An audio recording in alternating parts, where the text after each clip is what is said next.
आखिरकार ये मामला क्या है विवेक जी? अब भारतीय संसद भी वक्फ की जमीन पे बनी है जी। देखिए, बात सिर्फ पोलराइजेशन की है। 70 साल आजादी के बाद लगभग हम हैं। क्या कभी आपने इस तरह के इश्यूज आज तक सुने? वक्फ तो इतने समय से है, कोई कंट्रोवर्सी हुई? कभी भारत सरकार या कोई भी स्टेट गवर्नमेंट वक्फ बोर्ड के सामने आई, लड़ाई झगड़ा हुआ, कोर्ट के केसेस हुए? कुछ भी नहीं हुआ। लेकिन 2014 के बाद से सारे ज्वलंत मुद्दे आने लग गए हैं। एक तरफ हिंदू स्वाभिमान यात्रा चल रही है, पहले भिक्षा यात्रा चल रही थी, वही दीपांकर जी अब स्वाभिमान यात्रा में दिखे। पहले कहते थे साहब इसमें ईसाई और मुसलमान सब शामिल होंगे मेरी यात्रा में, अब वहां हिंदू स्वाभिमान के साथ खड़े हैं।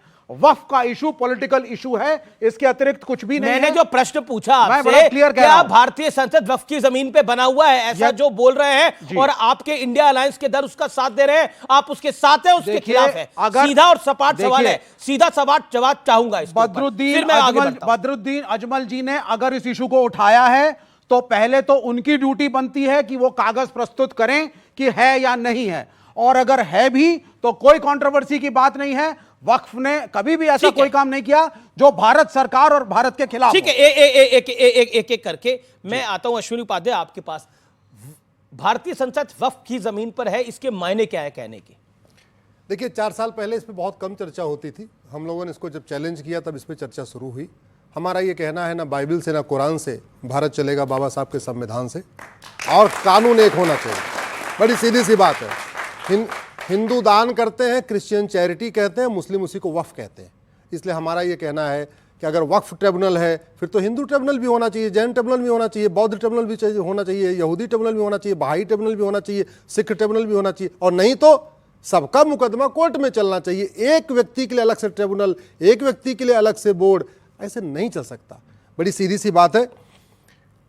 भारत का संविधान जब बना मजहब के आधार पर विभाजन हो चुका था। संविधान निर्माताओं ने कहा अब मजहब के आधार पर कोई योजना नहीं होगी, कोई ट्रिब्यूनल नहीं होगा, कोई बोर्ड नहीं होगा। ये जो बना है अपने आप में पूरी तरीके से गलत है। जो मुगलों की जमीन थी वो उनकी पुश्तैनी जमीन नहीं थी, इसलिए मुगलों की जमीन को वक्फ डिक्लेयर करना ये बिल्कुल अनकॉन्स्टिट्यूशनल है। भारत पाकिस्तान के विभाजन के समय जो लोग यहाँ से पाकिस्तान चले गए तो उनको वहां की जमीन मिल गई, तो स्वाभाविक से जो पाकिस्तान से यहाँ आए उनको यहाँ की जमीन मिलनी चाहिए, इसलिए वो जमीन वक्फ नहीं हो सकती है। मजार दरगाह पक्का कब्रिस्तान वक्फ नहीं हो सकता, क्योंकि मजार दरगाह और पक्का कब्रिस्तान बनाना, वहां जाना हराम है। अरब में एक भी मजार नहीं, एक भी दरगाह नहीं, एक भी पक्का कब्रिस्तान नहीं है। अब आती है बात की जमीन है किसकी। ओवैसी साहब ये नहीं बता रहे कि हमारे पूर्वजों ने कितनी दान किया, न मदनी साहब बता रहे हैं कि उनके पूर्वजों ने कितना दान किया, न बुखारी साहब बता रहे हैं, न दुरानी साहब बता रहे हैं। अपना नहीं बता रहे कि हमारे पूर्वजों ने कितना दान किया, बस कह रहे हैं हमारे पास 10 लाख एकड़ जमीन है, एयरपोर्ट भी, हाईवे भी, बंदरगाह भी, मतलब सब कुछ, जंगल भी, नदियां भी, सब कुछ वक्त होती चली जा रही है। मिसगाइड कर रहे हैं आप। इसका एक बार सुनिए भाई साहब, बीच बोलिए। उपाध्याय जी आप मिसगाइड कर रहे हैं। बिना कागज के कोई कैसे दावा कर सकता है? अरे बिना कागज का घटिया कानून बनाया। जी एक कानूनी घटिया बनाया गया। ठीक है, आपने अपनी प्रतिक्रिया को रख लिया। कागज के देखिए अब मुझे बाकी मेहमानों के पास भी जाना है। शादाब चौहान आपके पास आता हूं, फिर मैं बीजेपी के पास आता हूं, क्योंकि वो सरकार में है, उनको बहुत चीजों के जवाब देने हैं। शादाब चौहान, भारतीय संसद वक्फ की जमीन पर है, दिल्ली का एयरपोर्ट वक्फ की जमीन पर है, बचा क्या है बचाने को? बताइए अब मुझे। 1500 साल पुराना भी वक्फ के कब्जे में आ गया, कैसे? दरअसल क्या है कि अगर कोई वक्फ की संपत्ति है और उस पर संसद भवन बना है, जो अजमल साहब ने कहा है कि बड़े सम्मानित व्यक्ति हैं, उनके पास अगर तथ्य हैं, तो हम तो कह रहे हैं कि हम उनसे किराया नहीं लेंगे, देश के लिए कार्य हो रहा है। अगर वक्फ की जमीन पूरी बात सुन लीजिए, मेरी पूरी बात सुन लीजिए। मैं कह रहा हूं कि वक्फ की संपत्ति पर बहुत से गुंडों ने कब्जा किया हुआ है। अगर एक वक्फ की जमीन पर अगर देश की संसद चल रही है तो हम किसी भी सांसद से उसका किराया लेने का समर्थन नहीं करते हैं। कोई बात नहीं, देश के लिए हम लोगों तो इतना बलिदान दिए हैं, आजादी में दिए हैं, उसके बाद जब जब जरूरत पड़ी हमने त्याग बलिदान दिया है। और अगर हमारी जमीन में से आप जो भारतीय संसद की जो जमीन है वो आपने वक्फ की मान लिया, आप कह रहे हैं उसका हम त्याग करते हैं।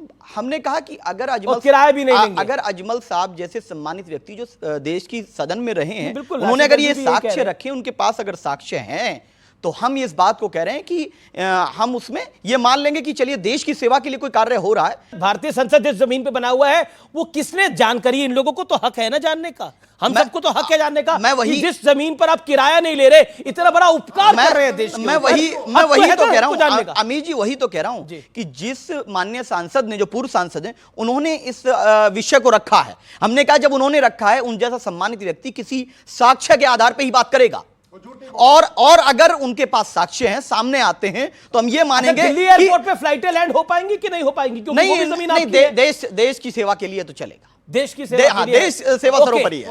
ओके, वो भी देश सेवा के लिए अपनी सर्वोपरि जमीन है। थी भारतीय संसद, और इन्होंने वो दान दे दी है। अब देखिए, सबसे पहले अभी विवेक जी ने बोला कि ये पोलराइजेशन की पॉलिटिक्स है, तो मैं से विवेक जी से पूछना चाहता हूँ, सनातन समाप्त, सनातन बीमारी, हिंदू हिंसक, रामचरितमानस, नाच गाना, पोटेशियम साइनाइड, राम मंदिर पर प्राण प्रतिष्ठा, ये सब नाच गाना है, और मठाधीश माफिया है। अब इनको मेरे टैब से प्रॉब्लम होगी। तो माफिया में कोई ज्यादा फर्क नहीं होता।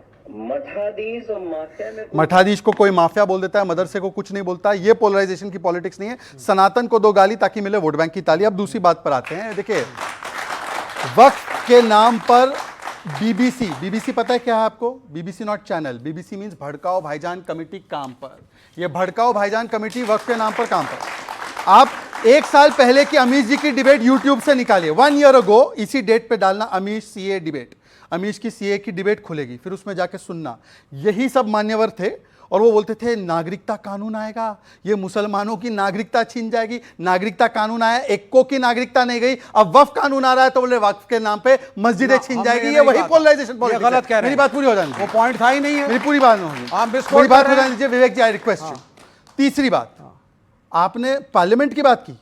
इन्होंने कहा वक्फ की जमीन, राम जन्मभूमि की जमीन हमारी है, कृष्ण जन्मभूमि जमीन हमारी है, ताजमहल हमारा है, 1500 साल पुराना गांव हमारा है। हालांकि इस्लाम 1400 साल, मतलब कुरान 1400 साल पहले आया था। म्युनिसिपल हेडक्वार्टर हमारा है, गुजरात हाईकोर्ट हमारा है, छत्तीसगढ़ तहसील ऑफिस हमारा है। अरे अमीश जी, आपका घर देख लेंगे, बोलेंगे ये भी मेरा है, फिर आप बाहर हो जाएंगे। मैंने कहा किसी ने बोला था, गलत बात है। आप बस सुनिए ना, 70 साल से, अरे पर आप बीच में क्यों, मेरे जमीन पे क्यों वक्फ बोर्ड वालों ने कुछ भी नहीं बोला है। विवेक जी, गलत है। रोकिए, मेरे घर तक बोला नहीं है। गलत बयानी है। भाई, एक एक करके एक एक करके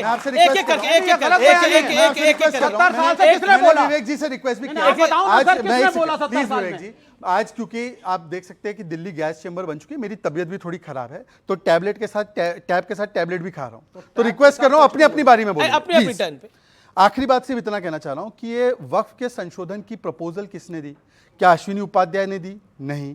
क्या विवेक ने दी? नहीं। क्या मृत्युंजय ने दी? नहीं। मुस्लिम लोगों ने, आगा खानी, दरगाह के लोग, जो बोहरा समाज के लोग, Sachar committee report, 9 JPC report by mister Rahman Khan, इन्होंने कहा कि ये लैंड ग्रैबिंग, मालूम वक्फ के पास इतनी जमीन, लास्ट 10 सेकंड, 9 लाख एकड़, मतलब कि मुंबई जो है ना, मुंबई इज 1 लाख एकड़, 9 टाइम्स मुंबई, और इनकम कितनी? 200 करोड़। उसमें कम से कम 12,000 करोड़ की इनकम होनी चाहिए। ये लैंड ग्रैबर्स के हाथ में जा रही है। बेवा, यतीम, गरीब, मुसलमान को अधिकार मिले, इसलिए संशोधन ला रहे हैं। तो ये लैंड ग्रैबर्स के साथ बिल्कुल गलत बात ये है। लैंड ग्रैबर्स के साथ मृत्युंजय आएंगे। मृत्युंजय, आप पहली बार बोल रहे हैं, ये जो वक्फ को लेकर बयानबाजी हो रही है, अजमल साहब बोल रहे हैं, चाहे राशिद अलवी बोल रहे हैं, चाहे इमरान मसूद बोल रहे हैं, इसमें से कई तो आपके सहयोगी हैं, आप क्या कहना चाहते हैं? देखिए, हमारा स्पष्ट मानना है, ये वक्फ बोर्ड को लेकर के जो संशोधन बिल लाया जा रहा है, ये गैर जरूरी, गैर संवैधानिक है। चर्चा इस ओर ले जा रहे हैं, जिनकी राजनीतिक ज़मीन समाप्त हो रही है, वो ये वक्फ ज़मीन के नाम पर, अब ये कोई कह रहा है कि, आपने सुना उनका कि वो कह रहे हैं कि संसद भवन भी है, एयरपोर्ट भी है, कल को कोई बोलेंगे कि ये भी है, पूरा देश ही है। ये सब चीज़ों का अगर उनके पास प्रमाण है, तथ्य है, तो वो सामने लाएं, और क्रिया के विपरीत प्रतिक्रिया होगी। अब आपने ठीक ही कहा कि आप देखिए, वो कह रहे हैं इधर राग अलापे, उधर वो कह रहे हैं हिंदू स्वाभिमान को बचाना है। भाई, ये देश सारे जहां से अच्छा हिंदुस्तान हमारा क्यों बहुत कहा बढ़िया। गया? इसलिए कहा गया है, न हिंदू बनेगा न मुसलमान बनेगा, इंसान की औलाद है, इंसान बनेगा। ये देश की हमारी खूबसूरती है, इसी से ये परेशान है। तो राजनीतिक जमीन बचाने के लिए ये सब कर रहे हैं, इसका कोई फायदा आम लोगों को नहीं है। ना हिंदू बनेगा, ना मुसलमान शिक्षा, बनेगा, और इंसान